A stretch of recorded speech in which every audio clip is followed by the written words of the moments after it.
Halo, selamat datang dalam pembelajaran sosiologi. Kali ini kita akan membahas materi tentang sejarah perkembangan sosiologi. Sejarah perkembangan sosiologi di Eropa. Sosiologi awalnya menjadi bagian dari filsafat sosial yang membahas masyarakat. Namun, pada saat itu, pembahasan tentang masyarakat hanya berkisar pada hal-hal yang menarik perhatian umum, seperti perang, konflik sosial, dan kekuasaan pemerintah. Dalam perkembangan selanjutnya, pembahasan tentang masyarakat meningkat pada cakupan yang lebih mendalam, yakni meliputi susunan kehidupan yang diharapkan dan norma-norma yang harus ditaati oleh seluruh anggota masyarakat. Sejak itu, berkembanglah kajian baru tentang masyarakat yang disebut sosiologi. Menurut Bridget Berger dan Peter L. Berger, sosiologi berkembang menjadi ilmu yang berdiri sendiri karena adanya ancaman terhadap tatanan sosial yang selama ini dianggap seharusnya diterima saja.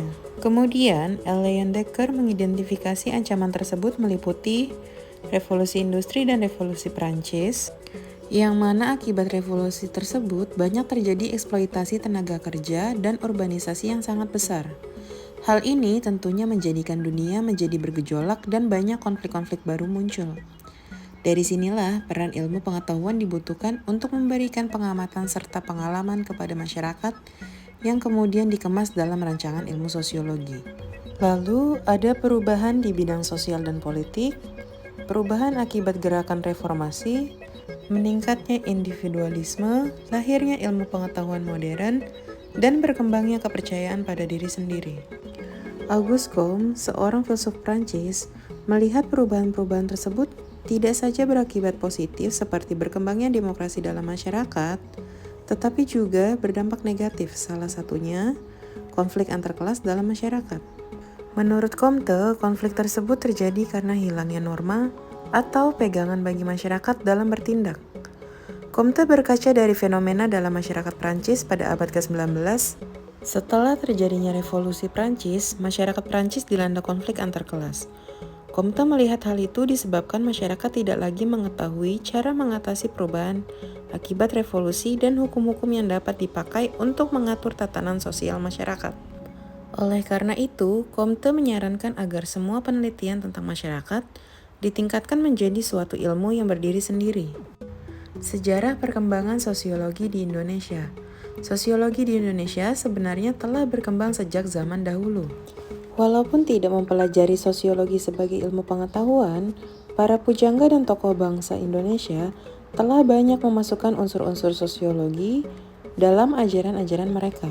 Sri Paduka Mangkunegara IV misalnya, telah memasukkan unsur tata hubungan manusia pada berbagai golongan yang berbeda dalam ajaran Wulangreh. Lalu, Ki Hajar Dewantara yang dikenal sebagai peletak dasar pendidikan nasional Indonesia banyak mempraktikkan konsep-konsep penting sosiologi, seperti kepemimpinan dan kekeluargaan dalam proses pendidikan di taman siswa yang didirikannya.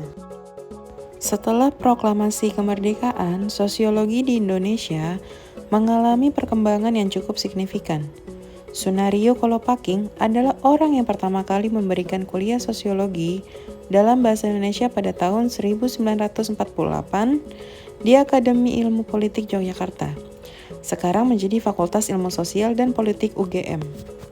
Sejak saat itulah sosiologi mulai mendapat tempat dalam insan akademisi di Indonesia. Apalagi setelah semakin terbukanya kesempatan bagi masyarakat Indonesia untuk menuntut ilmu di luar negeri.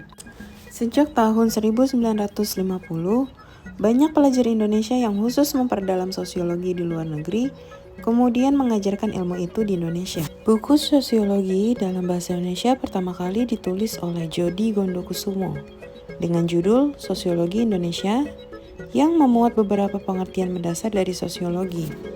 Selanjutnya, bermunculan buku-buku sosiologi baik yang ditulis oleh orang Indonesia maupun terjemahan dari bahasa asing. Contohnya seperti buku Social Change in Yogyakarta karya Selo Soemarjan yang terbit pada tahun 1962.